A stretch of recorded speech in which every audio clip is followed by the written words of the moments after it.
শুভ সকাল আমার প্রিয় বন্ধুরা, কেমন আছো সবাই? আশা করছি সকলে অনেক বেশি ভালো আছো। আমরাও না বেশ ভালো আছি। ভারতের ছোট্ট একটি গ্রাম থেকে আমি রূপা, ব্লগার রূপা চ্যানেলে সকলকে স্বাগত জানিয়ে আজকের ব্লগটি শুরু করছি। ঘুম থেকে উঠেই ঝটপট কাজে লেগে পড়েছি, আর এই বাসি কাজগুলো ফেলে রাখতে না একদমই মন চায় না। মনে হয় যেই বেগে উঠি অন্য কিছু না করে আগে বাসি কাজগুলো সারি। বাড়িঘর যদি নোংরা থাকে দেখতে কিন্তু বেশ বাজে লাগে। তো এভাবে একবার ক্লিনিং করে সারা দিন কিন্তু থাকতে পারি আমরা, সেটাই তোমাদের সাথে শেয়ার করব। অবশ্যই তোমরা পাশে থেকো, আশা করছি ভিডিওটি দেখে তোমাদের একটু হলেও ভালো লাগবে। তো দেখো, পুকুরের পাড়ের শানটাও আমি সুন্দর করে ঝাড়ু দিয়ে কমপ্লিট করে নিলাম। আর আমার বাড়ির অবস্থা দেখো, উঠোনের থেকে ঘাস বেশি। তো যেটুকুনি ইট জেগে আছে সেই ইটগুলো সুন্দর করে পরিষ্কার করে ঝাড়ু দিয়ে রাখি। আর ঘাসের ভেতর থেকে নোংরা বার করা অনেকটাই কষ্টকর ব্যাপার, তারপরেও ময়লা বার করে করে ঝাড়ু দিই। তো এই যে একবার ঝাড়ু দিয়ে নেব সকালবেলাটা একটুখানি কষ্ট করে, আর কিন্তু উঠোন আমার আর সারাদিনে একবারও ঝাড়ু দেওয়া লাগবে না। আবার পরের দিন সকালবেলা যদি দেখি নোংরা হয়েছে ঝাড়ু দিলে হয়ে যায়, আর নোংরা না হলে ওই একটুখানি সামনেটা ঝাড়ু দিই। তো তারপরে ডোবের ওপরটাও একটু পরিপাটি করে নিলাম। আর এখন যাব ওই মাথায় একেবারে। আর আমার উঠোনটা দেখে তোমরা হয়তো কিছুটা আন্দাজ করতে পারছো যে কতটা লম্বা আর কতটা বড়। পুরো উঠোন ঝাড়ু দিতে দিতে কোমরের অবস্থা অনেকটাই খারাপ হয়ে যায়। তারপরেও না করার কিছু নেই, দিতে তো আমাকেই হবে। যেহেতু আমার বাড়িতে একাই আমি থাকি, আমার তো আর অন্য কেউ নেই, তো সেই কারণে পরিপাটি করতেও হয় একা আমারই। তো যাই হোক, এদিকে দেখো সৃষ্টির তলায় চলে আসলাম। আর একেবারে নোংরাগুলো টেনে এখানে এনেছি, সবটাই টেনে নিয়ে গিয়ে ওই কোনাটায় জড়ো করব। তো এই হচ্ছে ব্যাপার। যদি প্লেন উঠোন হতো না, কোনো রকম কষ্টই হতো না, আমার মনে হয় খুব সুন্দর করে ঝাড়ু দিয়ে নিতে পারতাম। যেহেতু উঠোনটা একেবারে ঘাসে ভর্তি, তো সেই কারণে এতটাই কষ্ট হয় ঝাড়ু দিতে। তো যাই হোক, ঝাড়ু দেওয়ার পরে মনে যে একটা শান্তি লাগে কি বলবো। বাড়িটা অনেকটাই বড় জায়গা জুড়ে, যেহেতু চারিদিকটা শুধু চোখ গেলে পরিষ্কার থাকে, আর সেটাই মনটা জুড়িয়ে যায়। এখন এমন একটা অভ্যাস হয়ে গেছে যে খোলামেলা জায়গা এত ভালো লাগে কি বলবো। বদ্ধ জায়গায় প্রচুর বেশি কষ্ট হয়। তো দেখো কতটা সৃষ্টি পাতা জড়ো হয়েছে, এটা হচ্ছে দুদিনের পাতা। আবার দুদিন পরে ঝাড়ু দেবো, আবার এতটা করে পাতা হবে।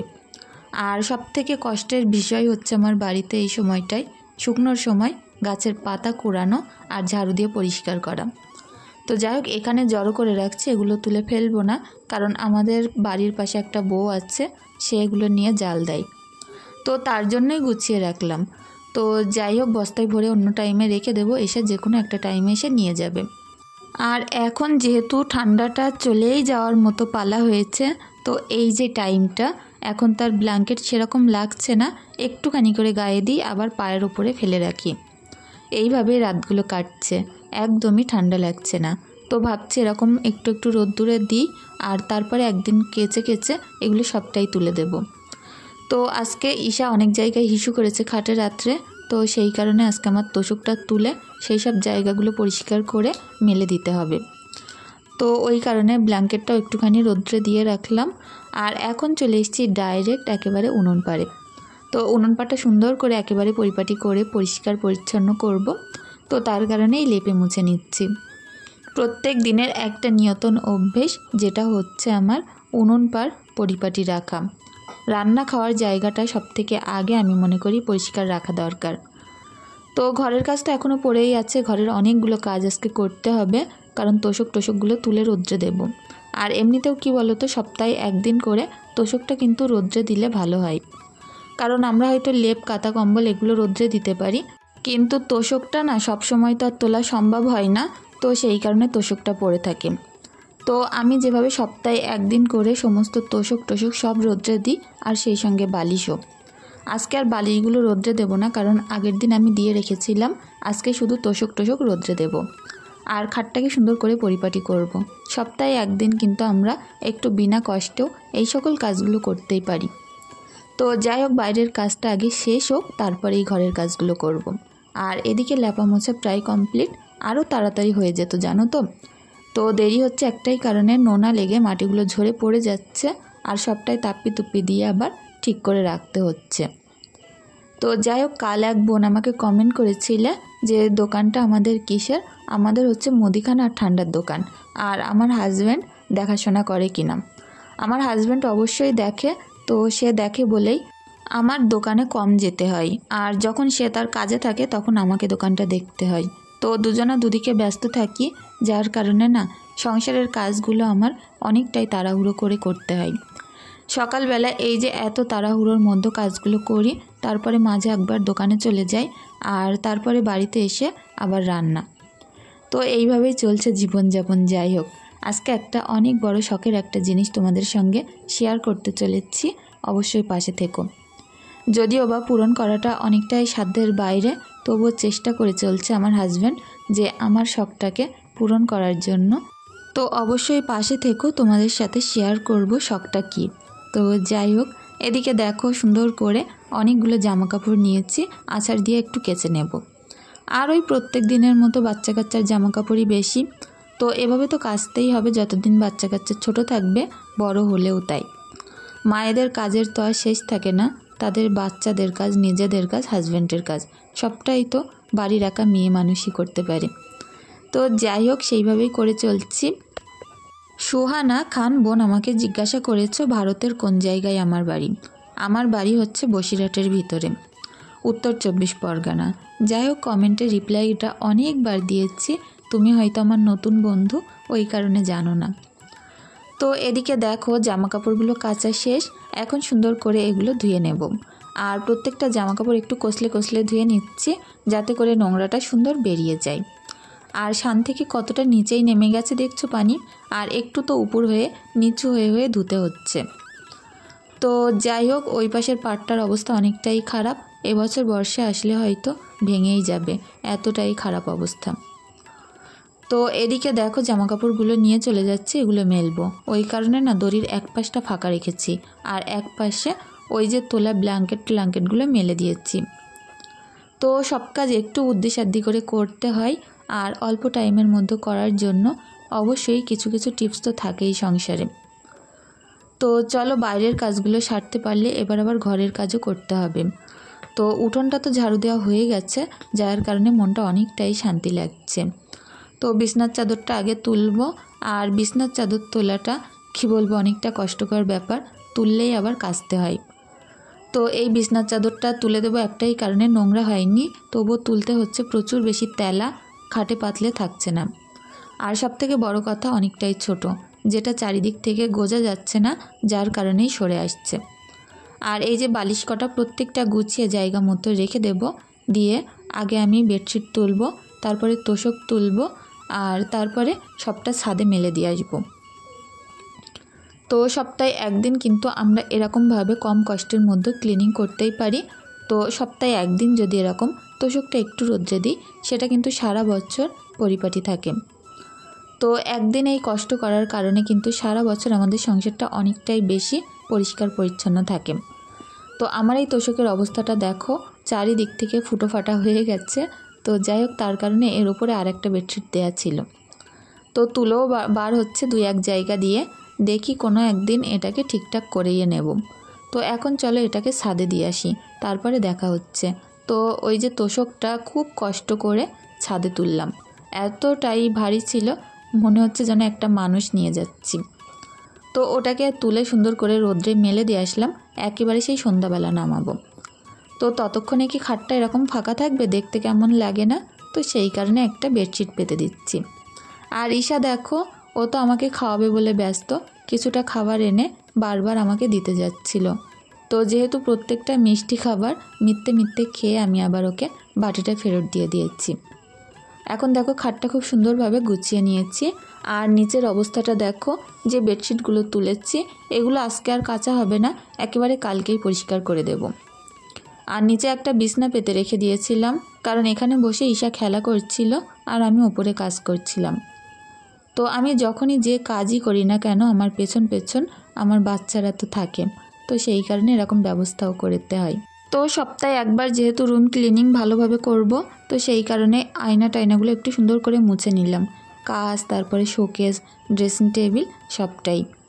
তারপরে এই যে এখন বিছনাটা তুলে ঘরটা সুন্দর করে ঝাড়ু দিয়ে নেব। আর ঘর এখন মুছবো না, কারণ এখন মুছলে ঘরের অবস্থা অনেকটাই খারাপ হয়ে যাবে। আমার মেয়ে মোছা ঘর দেখলে সেখান থেকে বারবার যায় আর আসে। আর পায়ের তলায় যে ওই যে ভিজে ভিজে লাগে, তাতে যে তার কী আনন্দ হয় কী বলবো। তো বিশেষ করে ঈশা যখন ঘুমায় তখনই আমি ঘরবাড়ি মুছি। তো যাই হোক, দেখো এখন চলে এসেছি বাইরে, কিছুটা জামাকাপড় সন্ধ্যাবেলা মেলা ছিল সেগুলো তুলে নিচ্ছি। আর কাজগুলো শেষ হয়ে গেলে আবার গাছগুলোতেও সব পানি দিয়ে নেব, যেহেতু এখন শুকনোর সময় গাছেদের প্রচুর পানির প্রয়োজন। তো বারান্দাটা ঝাড়ু দেওয়া এখন পুরো কমপ্লিট করে এক্ষুনি আবার দোকানে চলে যেতে হবে। আর এখন বাজে কারেক্ট 8টার সময় দোকানে চলে এসেছি। তো হেলথের দিদিরা এসে ঈশাকে দেখো পোলিও খাইয়ে দিচ্ছে, আর সে কতটা বেশি আনন্দ করবে এক্ষুনি এই যে দাগটা দেওয়ার পরে। তো দোকানদারি শেষ করে 1:15 এখন বাড়িতে এসেছি, এসে আগে বাছাকোটা কমপ্লিট করলাম। তো এই যে বাছাকোটাগুলো সবটাই করতে কিন্তু একটা অনেক বড় সময়ের প্রয়োজন, আর কিছুটা আমি দোকানে বসেও করে থাকি।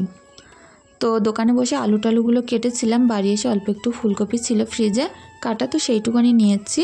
আর পেঁয়াজ আদা রসুনগুলো কেটে একেবারে বাটনা করে নিয়ে বসেছি। আজকে করব একটু মাংস। আর আমাদের বাড়ি কি বলো তো, হাজব্যান্ড না মাছ তো সেরকম খায় না, সেই কারণে অল্প অল্প করে মাংস রান্না করতে হয়, যেটা আমার মেয়েও অনেক পছন্দ করে। সিমরান, ঈশা অত ভালোবাসে না, তবে সিমরান খেতে ভালোবাসে, 2বারের ভাত 3বার খায়।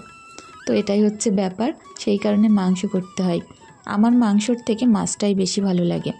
তো তার জন্য এদিকে পেঁয়াজটা একটু ভাজা করে নিচ্ছে, আর ওদিকে এই যে 3-4 পিস ফুলকপি আর আলু সুন্দর করে ভাজা করে নেব। মাংসের ভিতরে সবজি যদি ভাজা করে দেওয়া হয় সত্যি তার স্বাদ অনেকটাই বেড়ে যায়। তো এদিকে দেখো পেঁয়াজটা ভাজছিলাম, আর ওদিকে ওই যে আলু আর ফুলকপিটা সুন্দর করে নেড়েচেড়ে ভেজে নিচ্ছি। আর এখন দেব অনেকটা পরিমাণ আদা রসুন বাটা। তো এইভাবেই আমাদের গ্রাম্য স্টাইলের হালকা পাতলা সবজি মাংসের ঝোল করব। তো মশলাটা অনেকক্ষণ যাবতে আমি একটু একটু করে ভাজা ভাজা করে নিয়েছি। আর এখন দিয়ে দেবো বড় সাইজের একটা টমেটো দেওয়ার কারণে মাংসের কালার কিন্তু বেশ দারুণ আসে, তো ওই কারণেই দিচ্ছি। এখন তো টমেটোর দাম কম, খেতে পারছি, যখন দাম বেশি থাকবে তখন কি হবে জানি না। তো সুন্দর করে ভাজা করে নিয়ে এদিকে একটা কাঁচা লঙ্কা একটা পাকা লঙ্কা দিয়ে দিলাম। এটা আরও সুন্দরভাবে কষিয়ে নিয়ে এর মধ্যে নুন হলুদ লঙ্কার গুঁড়ো দিয়েছি। তো এভাবে সুন্দর করে এবার একটু কষিয়ে মাংস কটা তুলে দেব। আর আজকের মাংস ছিল পুরো সলিড পিস, একদমই হাড় ছিল না। মাংসে দেখবে একটু যদি হাড় না হয় খেতে কিন্তু ভালো লাগে না, তো কিছু তো করার নেই, এনে ফেলেছে, এইভাবে রান্না করতে হচ্ছে।